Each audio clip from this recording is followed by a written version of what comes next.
Simplifying reduced work time benefit.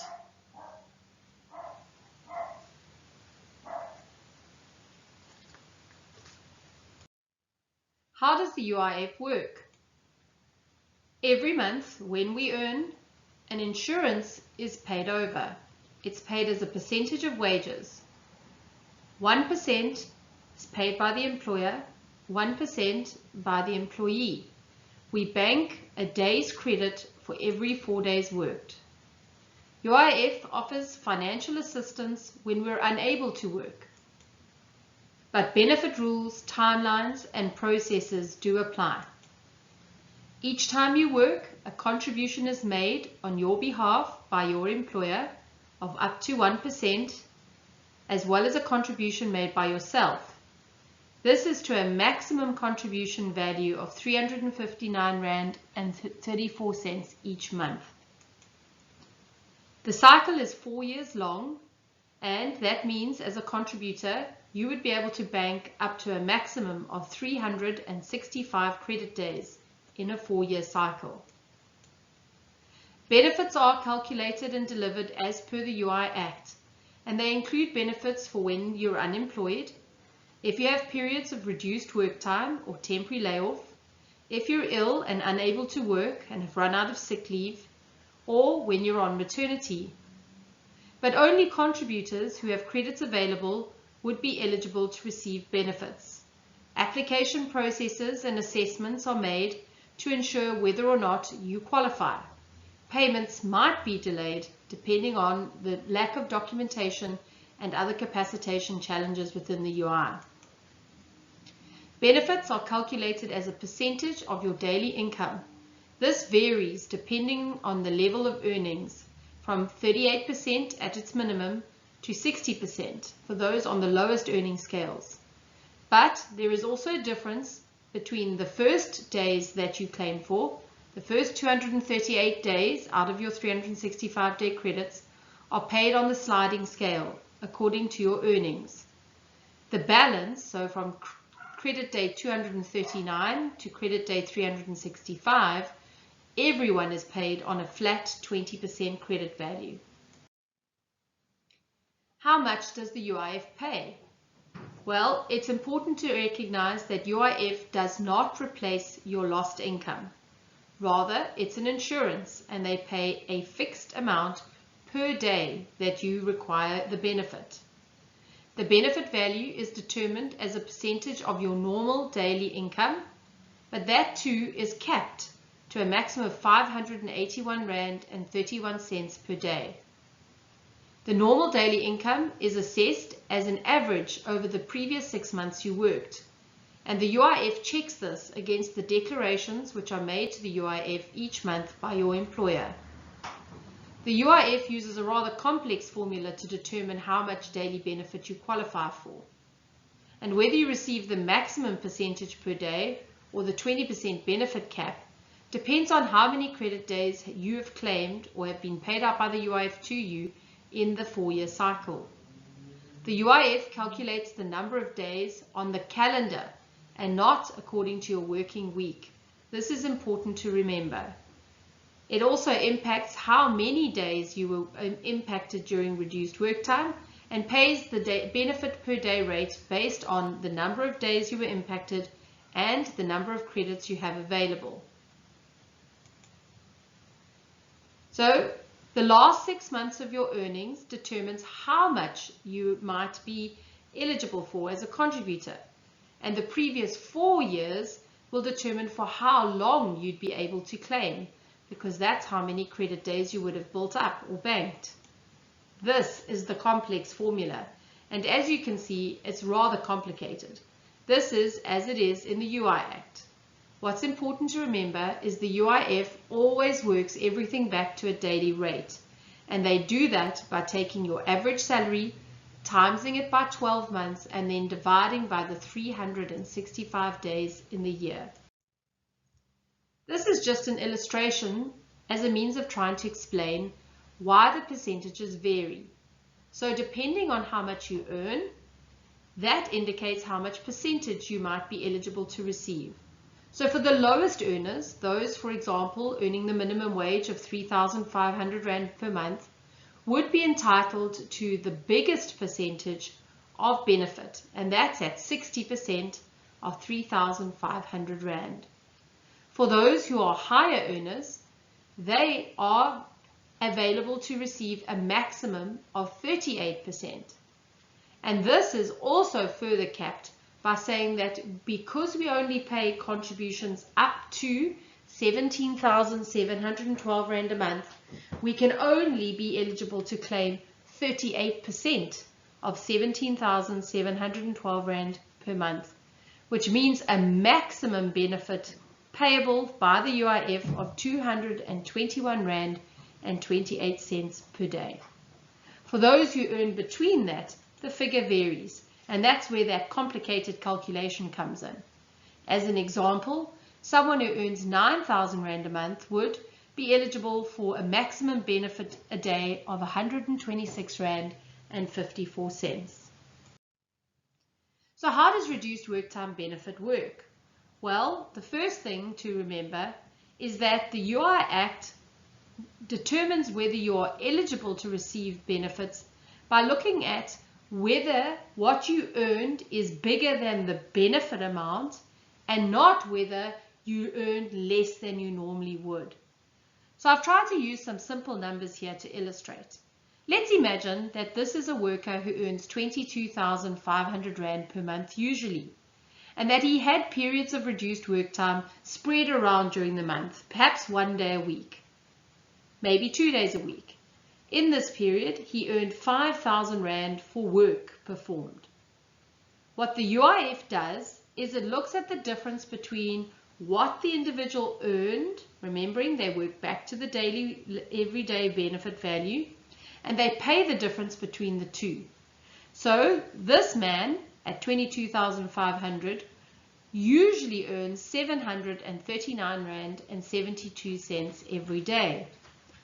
The maximum benefit he could receive from the UIF would be 221 Rand and 28 cents. The UIF will look at his declarations and see that he earned 5,000 Rand for working in this period, and that means he essentially earned 166 Rand and 67 cents a day for the period. What they would look at is say, is that smaller than the benefit amount? And yes, it is. How much smaller is it? Well, 54 Rand and 60 cents.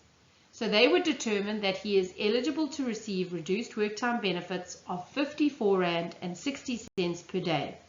And that's because 54.60 plus 166.67 gets them up to the 228 Rand per day. Under the COVID-19 rules, and recently to help those impacted by flooding, the UIF agreed to work on what we call the top-up principle. This is not normal and is for a limited period of time.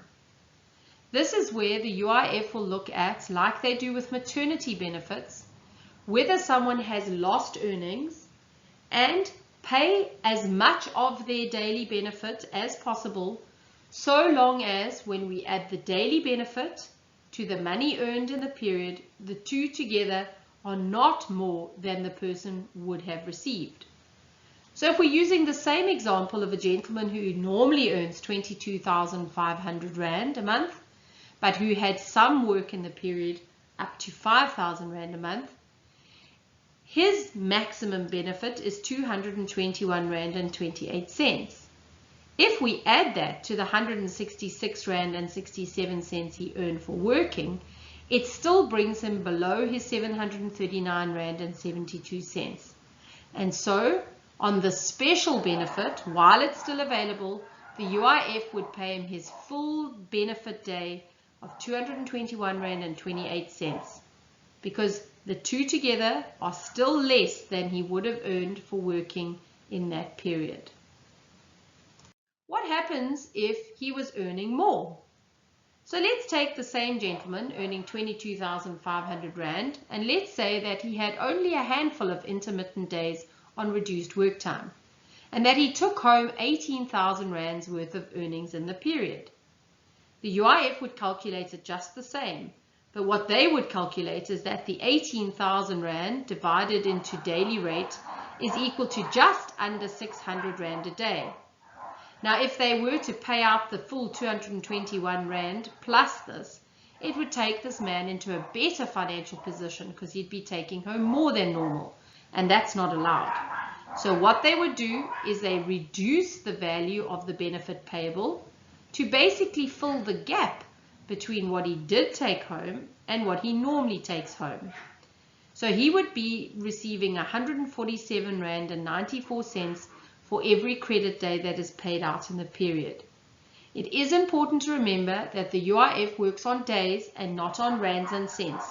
And so it means that even though he's getting essentially 80 Rand less than his insurance might otherwise pay in a time when he had no earnings, such as a period of unemployment, he is still losing a whole credit day but only receiving a small value. That's the same if we go back to the previous example where he only received 54 Rand and 90 cents for the day. He still loses a full day's credit. It's for this reason that it's important to think carefully before applying for reduced work time, especially when you've only had a day or two's reduced work time in a period. How does the application work? Well, very important to realize is that the UIF will not process an application until the reduced work time period has finished. So the period must be completed so that the UIF will know for sure how many days were impacted and how much earning was made in that period.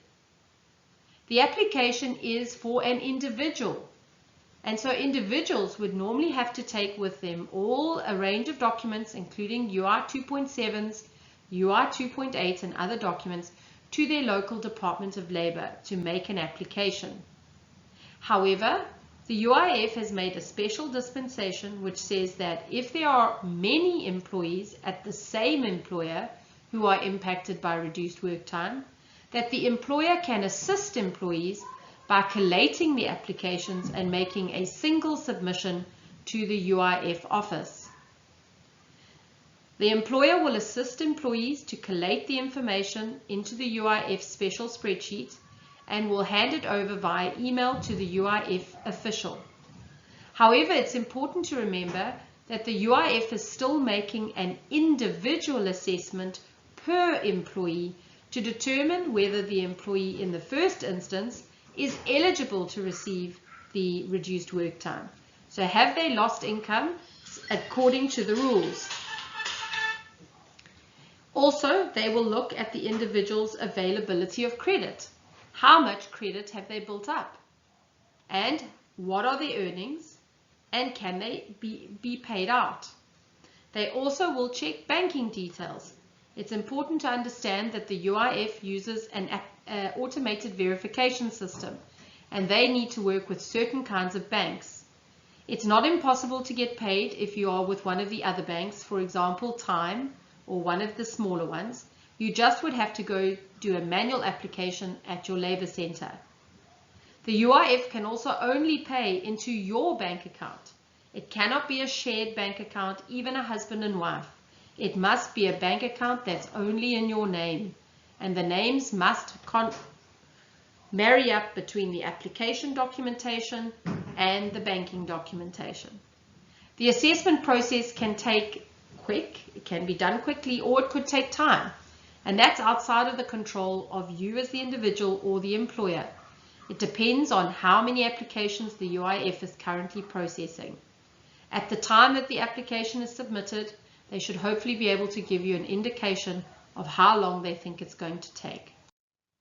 So in summary, it's important to remember that reduced work time benefit does not replace your lost wages.